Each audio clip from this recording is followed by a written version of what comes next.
morning and welcome to Wealth Edit Wednesday. We are really excited about having Connie Babikian. I tell her, I said this to somebody the other day. I was like, every time I introduce somebody, I hesitate. I don't know why. I do think we've had some unusual last names recently, but Connie is the owner of the Pillow Bar, and a new mom. She just had a baby not even 2 weeks ago, so she's a rock star already. But Connie has a really amazing story of going through having experience in a lot of different fields, but now also having the opportunity to become the president and CEO of the Pillow Bar. So Connie, we're super excited to have you today and can't wait to hear more of your story. And so usually we just ask, can you just maybe tell us a little bit about yourself and how you got to where you are today? Yeah, of course. No, and thank you so much for having me. It's so great to talk to you guys. So I am from Dallas. Grew up in Dallas. I'm the oldest of three. I have two younger brothers. My mom growing up was a stay-at-home mom. She has now become an entrepreneur and doing incredible things. But growing up, she was home with us. And my dad worked for and continues to work for a family business that was actually started by my great-grandfather in the 30s, moved on to my grandfather, and is now led by my dad and my uncle. So growing up, business was a huge part of our life. I mean, the family business, anyone who's in a family business can tell you it's really hard to separate those two. There's a lot of blurred lines between that, and just grew up. The company is called Hunt Consolidated. So Hunt was a huge part of our life. I spent every summer in the mailroom. We'd go to all the Christmas functions, the annual meetings. So got to see firsthand early on kind of what it took to run a business. And that's just been ingrained in us from really day one, which has been wonderful. So when it came time to go to college, I stayed in Dallas, went to SMU, which is coincidentally where my parents went, my grandparents went, my aunts and uncles, my brothers. So went there, and like a lot of people, I didn't know what to major in, but was familiar with business, so decided to stick with that. Double majored in finance and economics. And then when it came time to get a job, again, I wasn't really sure what to do. Was always jealous of the people that knew exactly what they wanted to do, because that wasn't really. So I was looking for something where I could learn as much as possible, and had the opportunity to work at Goldman Sachs for 3 years, which was fantastic. I learned a ton. It was super hard. And all kinds of things, but it was an amazing place to start my career. So I was at Goldman for 3 years. And then, like a lot of people, kind of figuring out the next step, went to business school. Again, I wasn't sure what to do. So I went to UCLA, moved out to Los Angeles, finally left Dallas, decided to go to the big city, and spent 2 years of business school, which is where I met my husband, and now the father to my two children. And after business school, was given the opportunity to go back and work full-time in our family's business at Hunt. So moved back to Dallas and got to work with my dad and my grandfather and my uncle working at our family energy company. And it was incredible to spend that time working with them and to see that, that side of them in the professional setting. And it was so rewarding, learned a ton. But then kind of, on the life side of things, I had my first son. So I got pregnant in 2019, had my son in December of 2019. And the day that I was supposed to return from maternity leave was the day that the pandemic hit. So it was our first day working from home.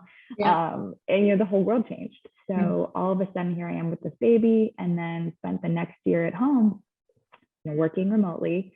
And like a lot of people, had time to kind of think and reflect. And, my life was changing in multiple ways. And like all of us, just, dealing with COVID. And this coincided with an opportunity to buy the Pillow Bar, which is a local business that we've been longtime customers of. And I kept going back to this piece of advice that my grandfather has always given. And he's my mentor, and just somebody that I look up to in so many ways. And he's always told us, treat everything before you're 30 as a learning experience. And I turned 30 coincidentally, right when all this was happening. So I kept coming back to that, thinking, okay, I've spent 10 years trying to learn as much as possible. This opportunity is here. And I have this opportunity then to take everything that I've learned and really put it into practice. So I thought, after a lot of prayer, a lot of talking to people, why not and took the risk and bought this company and started as the president, I guess 2 or 3 months ago. And it's been incredible. So it's kind of a windy, odd turn, but now I'm here. So that's awesome. Well, I love that you said treat everything before you're 30 as a learning experience. That's a great piece of advice, and one that I'd love to share with my girls, because I think there's so much pressure, especially now. I mean, mine are both in high school, but they are already feeling the pressure of knowing what they want to do with their lives, and just, thinking through, like, if you don't know what to do and you have the opportunity to go to graduate school, that's a great way to do it. But then also just to not put so much pressure on yourself to say, I need to be able to know exactly what I want to be. I mean, a lot of the people, a lot of our members have heard my story, but obviously there's been a lot of twists and turns, and that's okay. I love that. And then I also love that you've gotten the opportunity to work with your family. And so clearly they instilled in you that the feeling of belonging and being a part of the family business from the beginning. Was it hard to say that you were going to leave and do your own thing? Honestly, it was so hard. That was the hardest part out of all of this. Although I think, like a lot of people, I built it up in my head to be this extremely tough conversation. I remember sitting down with my grandfather. We meet every month and we just kind of talk about life and business and things like that. And I was shaking. I was so nervous. And he was so excited. He got a round of champagne, and it was just, I was shocked at how supportive everyone was. I think coming from a family that's, rooted in a family business, he's an entrepreneur, my mom's an entrepreneur. They were just happy and excited. We've always been encouraged to take risks, and that's something I'm really grateful for.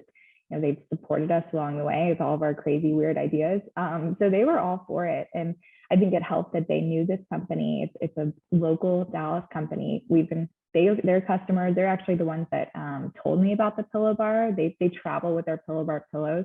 So growing up, I have these memories of like my parents, my grandparents, lugging their pillows on the airplane and things like that. So I think they were really excited. So it was a hard conversation, but it was just hard in my head. Actually having it was wonderful. Yeah.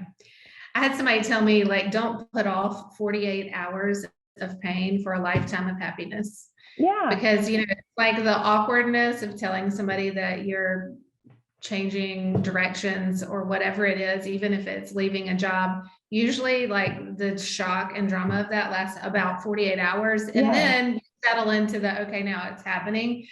And like how often we put off those things just because we don't want to just like go through that 48 hours of uncomfortableness to then have a lifetime of, doing what you love. So my uncle, no, exactly. And my uncle, when I was talking to him, he said the same thing, exactly like what you were saying. He said, it's not me at the end of the day on your deathbed saying, man, I wish I did something. Like he was like, go for it. You're the one that is in control of your life. So you got to take risks, and we just have to support one another. So it's always way worse in our head. And that was just kind of a good reminder for me too, to your point of just what's the worst that can happen? We're all just trying to do our best. And people are generally so much more supportive than what we give them credit for.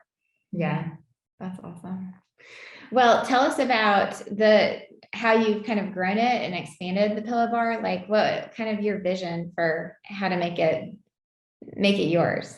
So the beauty of this company and this opportunity was that, day one, I'm walking into an extremely stable, profitable, well-run business. So it's not like I need to fix anything day one. This company is moving and grooving. It had an incredible year in 2020 with everyone being at home, recognizing the importance of sleep and kind of thinking about what's in their home. It was a really tremendous year, and we continue to see that growing. So there was no pressure day one to come in and make a bunch of changes.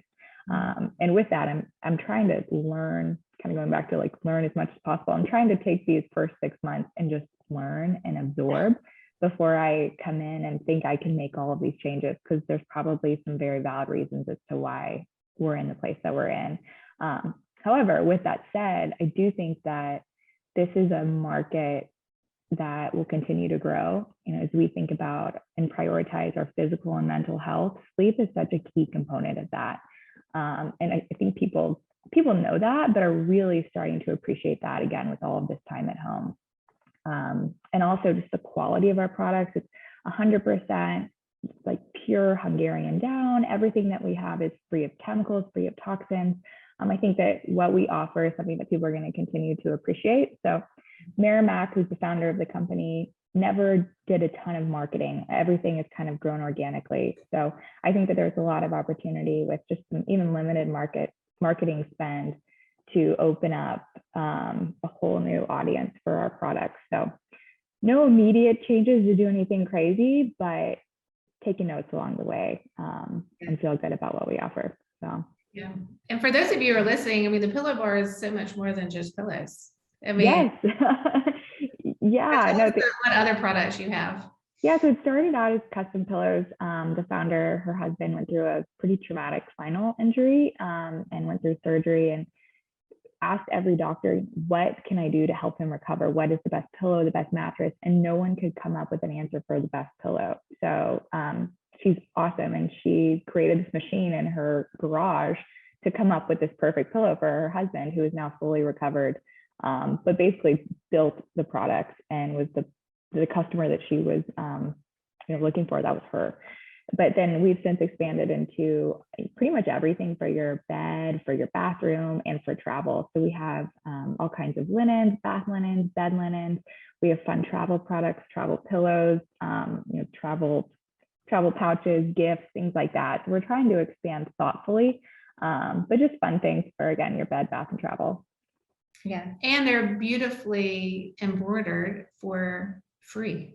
Oh, Yes. nice. And it's not just like a monogram, it's like beautifully done. It's pretty fun. No, that's one of my favorite parts of all this is, like you said, we offer free custom embroidery, which I think, and we talked about this before, just the personalization of anything. It makes it really special, and particularly with a pillow, it's very personal. It's something that you spend 8 hours a day with every day. So we get all kinds of interesting things on these pillows, ranging from Bible verses to beautiful monograms to things that I can't really mention on this podcast. So you see it all, and you see it's fun to see what people choose to put on it. And yeah, the monogramming is beautiful as well. Well, tell us about, it's interesting. We've had a lot of people on, but I think you might be our first person that's actually acquired a business. And when you're acquiring a business, you're also acquiring culture. So kind of tell us how you're navigating that. So that's been something I've been really trying to focus on, because like you said, you acquire culture. And before I bought the business, the fundamentals were there. It's a profitable business. It looks great on paper, but I really wanted to make sure that where I was about to spend 5 days a week was a place that was happy and that had the kind of culture that I was looking for, and it did. So that was a huge, kind of on the due diligence side. Once it checked the obvious financial boxes, the biggest thing for me was culture. And these women, it's an all-female team, which is fantastic. Merrimack has been really thoughtful about who she's hired. So I was nervous meeting these women, but after a few days, I just found it to be the most supportive and kind group of women. And she has done a great job of setting the right tone. I mean, everyone just genuinely cares for one another and trusts one another. I mean, today, which was so sweet, had somebody on the team drop off a meal for me with our new baby. So it's making sure that you keep that up, whether it's through, we eat lunch together every single day. We make an effort to support one another when we're going through life changes. We trust one another, so that if somebody has a sick child and has to leave that day, we're not going to penalize somebody or go look at the timesheet. And it's very much just to trust one another and help each other out. And I think that starts from the top, and it really works all the way down. And do y'all have any? So this is not real. This is kind of going in a little. Do y'all have any national partnerships, or how is? Okay, so tell us about that. Yeah, so we do. So we have our website where we offer products directly to consumers. However, we also have national retail partners, which are so important to us, and especially starting out, I think getting our brand out there, the reach that these national partners have was huge. So we sell on Bed Bath & Beyond, we sell on Neiman Marcus and Horchow, Dillard's, Macy's. We're now on Land's End. we're in specialty sleep stores across the country, but that's been a huge part of our kind of retail strategy. We only just redid our website about, I guess it was 8 months ago. So prior to that, our main focus was working through retail partners. So and that's still going to be a huge part of our business going forward, even as our website grows. But yeah. And how did those, I guess that was before you, but so did you how did that transition go to you as the new, it's a really interesting thing because most people like we're building a business from scratch, but it's really a neat thing to think about acquiring a business and really digging into that, because there might be some women listening that are like, yeah, I'd much rather buy something that has a great name and like, I'll certainly add my touch over time, but generally like it's a well-respected brand in my community. So, anything you can share on that, I think would be really helpful. Yeah. So, I mean, that was huge, was, the transition. I was very lucky in that the founder and I immediately clicked. And for anybody who's, in the process or interested in buying a business or in kind of in that stage, the relationship with the existing management is so crucial. And I'm so lucky that Merrimack Dillon and I have that type of relationship, because I lean on her so much, and she's agreed. We wanted to spend time working together. This wasn't like a clean handoff by any stretch. So we are working together. She's staying on through the end of the year. So we're working kind of in tandem for about 4 to 5 months. And that's been huge because she has all that institutional knowledge. She knows why things are the way that they are. She knows where all the stuff is. So even simple questions like, hey, where's this tag? She can tell me. And then also kind of explaining personnel, HR, having somebody to walk you through all that is crucial. And if she had done kind of okay, business is yours, we'd still be fine, but it would be a much harder process. So that relationship has been huge. And the fact that she's been able to stay on is not only because I'm on maternity leave now, but just us working together has made this all much more seamless. And I think has helped the team also embrace me more. They've been so great day one, but I think a lot of that is because she embraced me. So the relationship with the current management, again, is crucial. So big piece of advice for people going through this process is to find somebody that you can trust and that you can call and that you can rely on, because you'll need that. Well, so tell us a little bit about the process of what it was like. I mean, how did you hear that the Pillow Bar was on the market? Was it like a family connection? How did that even start? And what was the process like? Like, what were the steps that you took in order to kind of get to the point where you're like, okay, I'd like to buy it, because I think, oftentimes you'll hear, I think so-and-so is actually interested in selling the business, but like, what does that look like kind of from the inside? So we'd heard, I was not personally, familiar. I knew sort of Merrimack, but we had never met. We had no prior relationship before this, but she knew that being in Dallas, she knew some of the same people that I did. And she had reached out actually to my parents as longtime customers, just sort of putting kind of a feeler out there.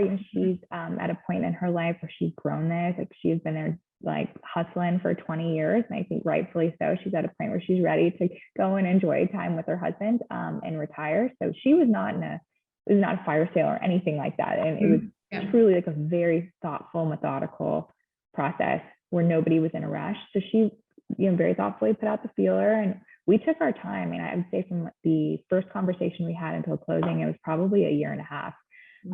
So this wasn't like a speedy, hurried process, which I think gave me a lot of comfort. We really took our time, and it started out just with some initial conversations, no numbers, things like that, but just kind of talking about the business and getting to know her, going back to that, how important the relationship side of things is.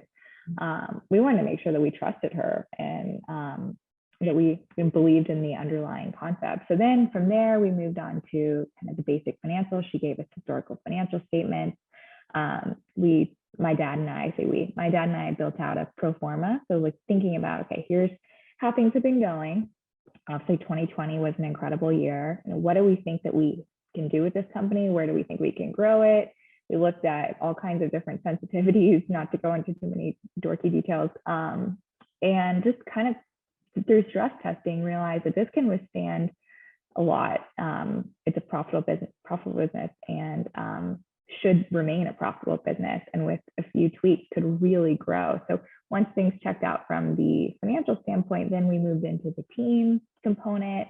We met the team. I spent several days up there, kind of, I won't say undercover. I'm sure the team knew exactly what I was doing, but Marianne was nice, kind of just teaching me about pillows. So I would show up and we would, make pillows. They'd show me the embroidery machines, but never, overtly talking about the sale. But I was able to get to know each of the team members one-on-one. And as soon as that clicked, then it just became, okay, let's get these docs going. This is great. But it would say really started out with the founder, then the financials, and then the team and the culture.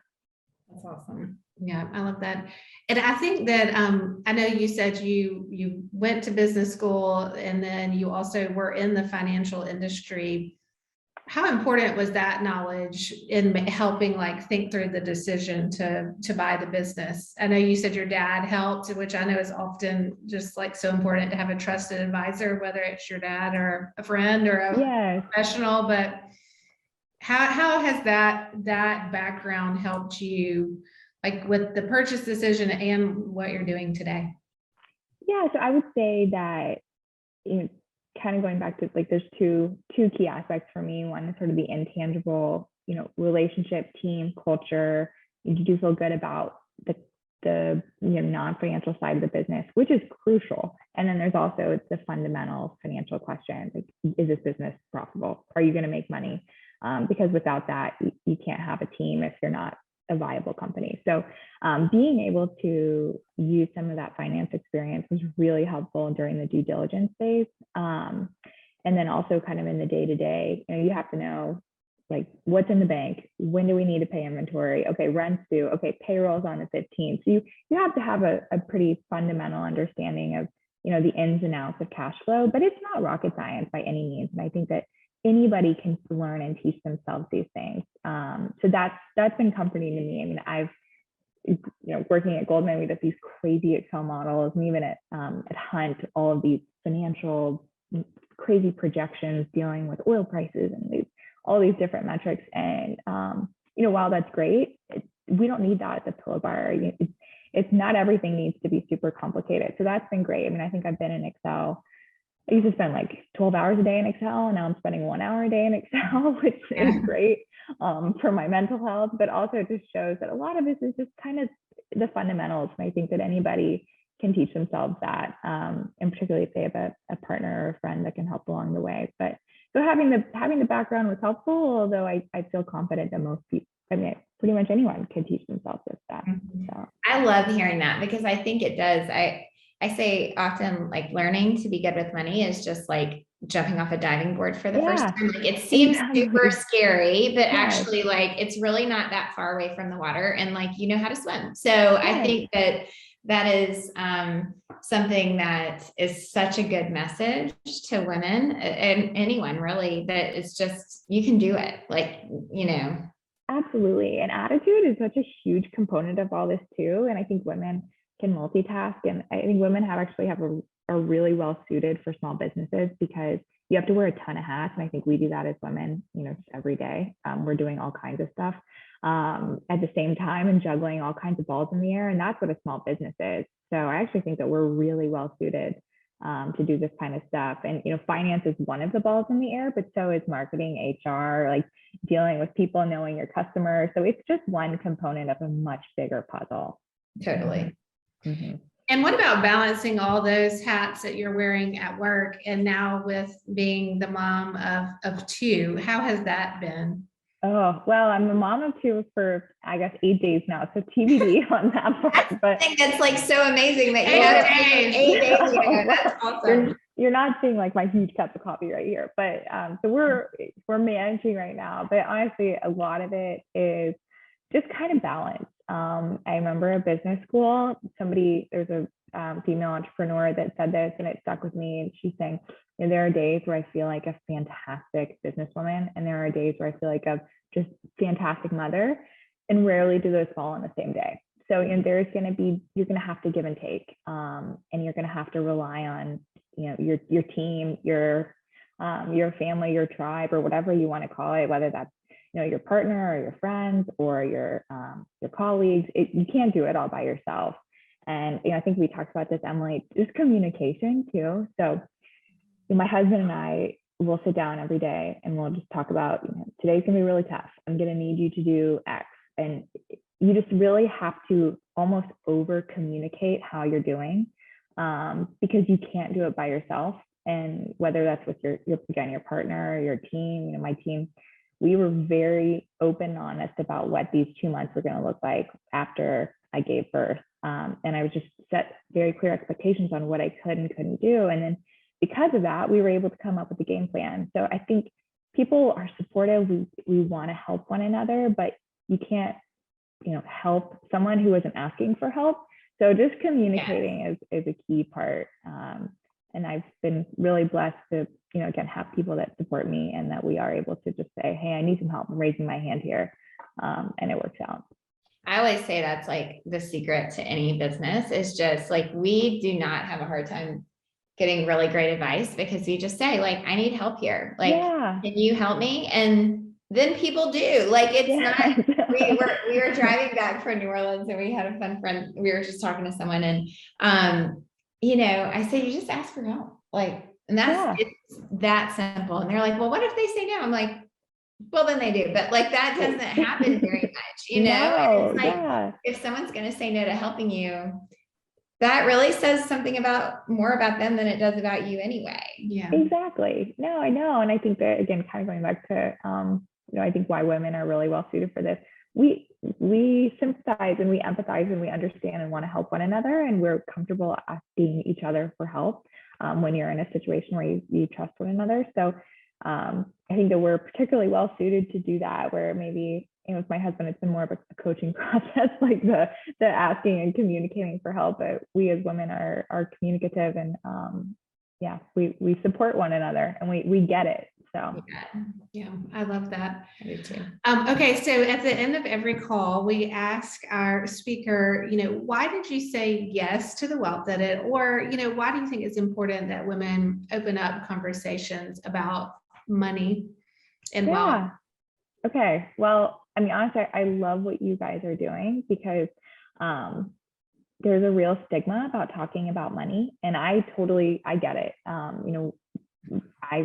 I'm even like, I get uncomfortable talking about it. It's sort of, I can see my body language even change just hearing the question, but you got to talk about it. And we don't do that enough. And I was really lucky in that my dad growing up was very upfront about, credit scores, credit cards. He opened up a credit card for us when we were 10 years old, and we would go to the gas station every month, fill up the tank, and he would show us, okay, this is a credit card, this is how it works. And then we'd go and pay the bill together. And then through that, we built a credit score. And I learned what a credit score was. We would talk about the stock market. We would talk about companies and things like that. But I knew so many people who that was just not a thing. And I have friends now in their mid-30s who don't have credit cards. And, no judgment at all. And I totally get it, because if you haven't had someone explain that to you, you may not. And now they're at a point where I think it's scary to open up a credit card, but you just got to talk about it and get people more comfortable about it. You never know what life's going to bring you, and knowledge is power. So just knowing where you stand, knowing how to do things is huge. So I love the mission that you guys have, and I'm all about us learning and helping one another. I love that. Thank you, Connie. I appreciate it. And I love what you said. And, with your dad, it doesn't have to be like, let's sit down and have a weekly meeting about money. It's just every day. It's just every day. Like, how does this apply? Like, did you hear this in the news? And I've been working with my oldest with the credit card and like looking at the statement and seeing how it adds up and what's the difference between a minimum payment and paying the whole thing off. And really, it's just we usually do it over breakfast, which is great, and I'm sure she loves it. But I just will like sit it out and I'll be like, let's look over what you've spent this month. And every time she's shocked, it is like gas, I mean, that's really basically, but it's interesting that she'll say, I don't think anybody else talks about this kind of stuff, Mom. Yeah, I think. But it's those valuable conversations that seem sort of inconsequential, but that's just where it starts. And it, like you said, it makes the biggest difference every time. It just makes it not so taboo. Yeah, what a blessing for your daughter that she'll have this knowledge that she can then show her friends how to use all. I love when my daughter like goes to CVS and her green light card is declined and she's like, Mom, I'm like, you're out. Right? Exactly.